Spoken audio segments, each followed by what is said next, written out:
નમસ્કાર મિત્રો, આજે આપણે જોઈશું ધોરણ 10 વિષય છે ગણિત અને ચેપ્ટર છે 3 સુરેખ સમીકરણ યુગ્મ. હવે મિત્રો આપણે સ્વાધ્યાય 3.5નો બીજા નંબરનો દાખલો જોયો છે. બીજા નંબરનો પહેલા નંબરનો દાખલો છે કે નીચેના સુરેખ સમીકરણ યુગ્મને એ અને બીની કઈ કિંમત માટે અનંત ઉકેલો છે? તો 2x + 3y = 7 અને a - bx + a + by = 3a + b - 2. તો એ પહેલા સમીકરણ આપણે પ્રમાણિત સ્વરૂપમાં ગોઠવીશું, એટલે કે 2x + 3y - 7 = 0 થશે. અને બીજા સમીકરણને પ્રમાણિત સ્વરૂપમાં ગોઠવીશું, a - bx + a + by - 3a + b - 2 = 0. હવે a1 a2 b1 b2 અને c1 c2 આપણે કાઢીએ તો a1 a2 છે 2/a - b, b1 b2 છે 3/a + b, c1 c2 છે -7/-3a + b - 2, માઇનસ ઉડી જશે એટલે 7/3a + b - 2 થશે. તો a1 a2 = b1 a2 = c1 c2 થવું જોઈએ, કેમ કે અનંત ઉકેલ માટે છે. તો અહીંયા 2/a - b = 3/a + b અને 7/3a + b - 2 છે. હવે પહેલાં આપણે 2a - b ને 3a + b સાથે સરખાવીએ.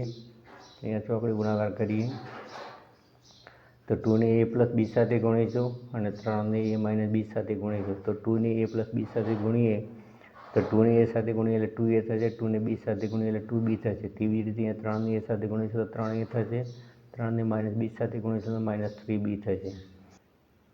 તો અહીંયા 2b + 3b = 3a - 2a, 2b + 3b એટલે 5b થશે અને 3a - 2a એટલે a થશે. તો 5b = a માટે a = 5b.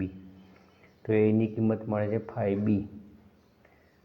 તો મિત્રો અહીંયા 2a છે આપણે એને સામે લઈ ગયા એટલે માઇનસ થયું, એટલે અહીંયા 2b રહ્યું.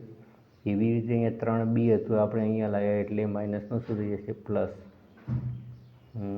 તો અહીંયા 2b + 3b શું થશે? 5b થશે અને 3a માંથી 2a નીકળી જશે એટલે a વધશે, એટલે કે 5b = a માટે a = 5b લખી શકાય. હવે b1 b2 ને આપણે c1 c2 સાથે સરખાવીએ તો 3/a + b = 7, 3a + b - 7. હવે 3ને આપણે 3a + b - 2 સાથે ગુણીશું. તેવી જ રીતે 7ને a + b સાથે ગુણીશું તો 3 × 9a + 3ને b સાથે ગુણીએ 3b - 3ને 2 સાથે ગુણીએ તો 3 × 2 = 6. એવી રીતે 7ને a સાથે ગુણીએ તો 7a + 7ને b સાથે ગુણીએ તો 7b થશે. હવે 9a આ 7a છે, આ બાજુ લાવીશું -7a થશે. 3bને આપણે સામે લઈ જઈશું એટલે માઇનસ થશે, -6 છે અહીંયા સામે જશે +6 થશે. તો 9a માંથી 7a નીકળી જશે એટલે 2a વધશે, 7b માંથી 3b નીકળી જશે એટલે 4b વધશે +6. હવે આ જે 4b છે ને આપણે ડાબી સાઈડે લઈએ એટલે માઇનસ થશે, તો 2a - 4b = 6. હવે અહીંયા એની જગ્યાએ આપણે 5b મૂકીએ તો 2 5b - 4b = 6. તો 2ને 5b સાથે ગુણીએ એટલે 10b થશે, -4b = 6. તો 10b માંથી 4b નીકળી જાય એટલે 6b વધશે બરાબર 6. તો અહીંયા ગુણાકારમાં ભાગાકારમાં જશે તો b = 6/6 એટલે બીની કિંમત મળશે 1. એટલે આપણે કહી શકીએ a = 5 અને b = 1 માટે અનંત ઉકેલ મળે. તો આ ખૂબ જ મહત્ત્વનો દાખલો કહી શકાય સ્ટાન્ડર્ડ ગણિત માટે. તો સ્વાધ્યાય 3.5નો દાખલા નંબર 2નો અહીંયા દાખલા નંબર 1નું સોલ્યુશન કરેલું છે.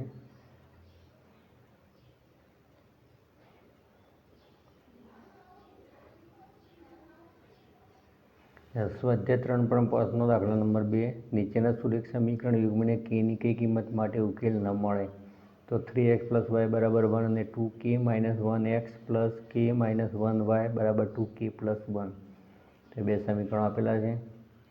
તો 3k + y - 1 = 0 એ આપણે પ્રમાણિત સ્વરૂપમાં ગોઠવ્યું, એટલે 2k - 1x + k - 1y - 2k + 1 = 0. તો પહેલાં a1 a2 b1 b2 અને c1 c2 આપણે કાઢ્યા. તો અહીંયા a1 a2 છે 3 અને 2k - 1, b1 b2 છે અહીંયા 1 અને k - 1 અને c1 c2 છે -1 અને 2k + 1. તો અહીંયા A1 A2 બરાબર B1 B2 not equal C1 C2 થવું જોઈએ તો ઉકેલ ના મળે.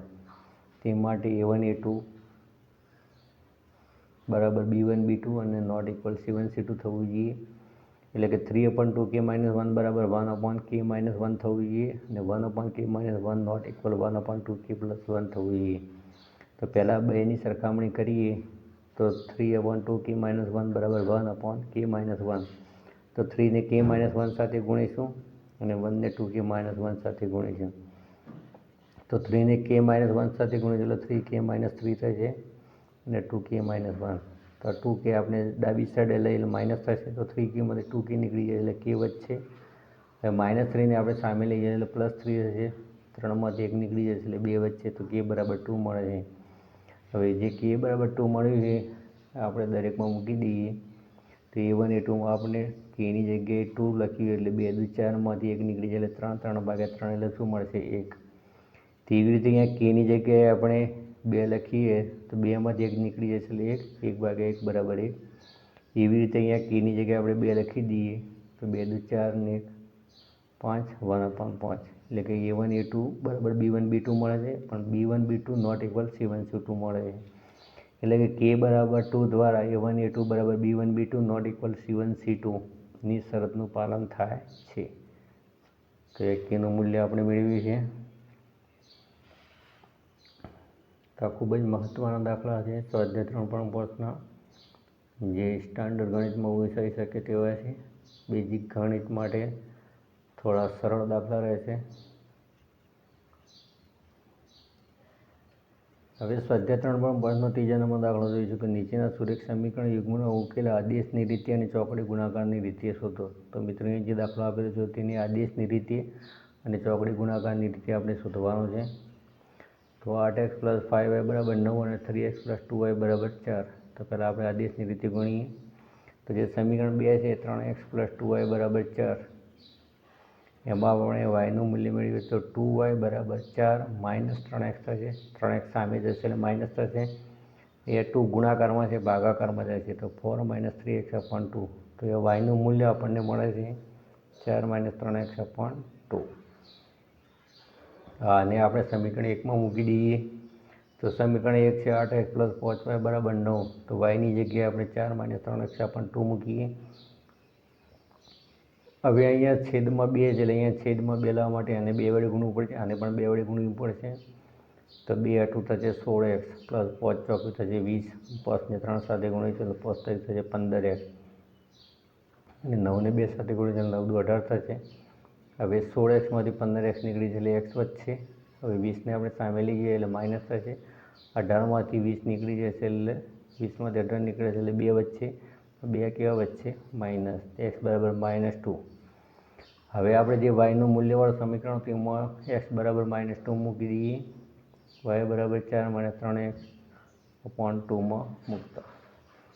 તો હવે xની જગ્યાએ આપણે -2 મૂકીએ તો માઇનસ ગુણ્યા માઇનસ શું થઈ જશે પ્લસ. 3 દુ થશે 6, 4 ને 6 થશે 10. 10ને આપણે 2 ભાગીશું એટલે 2 પંચું થશે 10. એટલે કે અહીંયા yનું મૂલ્ય મળે છે આપણને 5. તો આપેલ સુરેખ સમીકરણ યુગ્મનો ઉકેલ x બરાબર -2 અને y બરાબર 5 મળે છે. હવે મિત્રો આપણે આદેશની રીતે આ દાખલો ગણ્યો હતો. હવે આપણે એને ચોકડી ગુણાકારની રીતે ગણીશું તો પણ જવાબ અહીંયા જે x બરાબર -2 અને y બરાબર જે 5 મળે છે તેમાં પણ મળશે. તો હવે જોઈએ ચોકડી ગુણાકારની રીતે. તો હવે ચોકડી ગુણાકારની રીતે દાખલો જોઈએ તો 8x + 5y - 9 બરાબર 0, 3x + 2y - 4 બરાબર 0. ચોકડી ગુણાકારની રીતે ગણવા માટે પહેલાં A1 A2 B1 B2 અને C1 C2 આપણે કાઢી દઈએ. તો A1 A2 છે 8 અને 3, B1 B2 છે 5 અને 2 અને C1 C2 છે -9 અને -4. હવે આપણે સૂત્ર લખીએ તો સૂત્ર લખી દઈએ. સૂત્રમાં B1 B2 અને C1 C2ની આપણે કિંમતો મૂકી દઈએ. તો એ B1 B2 છે 5 અને 2, C1 C2 છે -9 -4. એવી રીતે C1 C2 -9 -4, A1 A2 છે 8 અને 3, 8 અને 3, B1 B2 છે 5 અને 2. તો મિત્રો કિંમતો અહીંયા મૂકી દીધી. હવે 5 ચોક કેટલા થશે? 5ને -4 સાથે ગુણીશું -2 × -9. -9 ગુણ્યા 3 -4 ગુણ્યા 8, એવી રીતે 8 ગુણ્યા 2 -3 ગુણ્યા 5. તો 5 ને 4 સાથે ગુણી એટલે 5 ચોક 20 થશે, પણ પ્લસ ગુણ્યા માઇનસ એટલે માઇનસ રહેશે. અહીંયા માઇનસ થશે પ્લસ, 2 9 18, એવી રીતે 9 તરી 27 માઇનસ રહેશે. અહીંયા માઇનસ થશે પ્લસ, 4 8 32, એવી રીતે 8 દૂ થશે 16, 3 5 થશે 15. 20માંથી 18 કાઢીએ એટલે 2 વચ્ચે, પણ 2 કેવા વચ્ચે માઇનસ. અહીંયા 32માંથી 27 કાઢીએ એટલે કેટલા વચ્ચે 5, પણ કેવા વચ્ચે પ્લસ. 16માંથી 15 જશે એટલે 1. તો આપણને x/-2, y/5 અને 1/1 મળે છે. તો એને આના સાથે અને આની સાથે આપણે સરખાવીએ તો x/-2 બરાબર 1/1, માટે x બરાબર -2. xને 1 સાથે ગુણીએ એટલે x જ રહેશે, અને -2ને 1 સાથે ગુણીએ એટલે -2 જ રહેશે. તેવી રીતે yને 1 સાથે ગુણીએ એટલે y મળશે, અને 5ને 1 સાથે ગુણીશું એટલે 5 મળશે. અહીંયા પણ x બરાબર -2 અને y બરાબર 5 આપણને મૂલ્ય મળે છે. મિત્રો, અહીંયા રીત બદલાશે, પણ જે જવાબ છે તમારે ચોક્કસ જ તમને મળશે. 4 રીતે તમે ગણીશો તો જવાબ એક સરખો જ મળશે. તો x બરાબર -2 અને y બરાબર 5 સુધી સમીકરણ યુગ્મ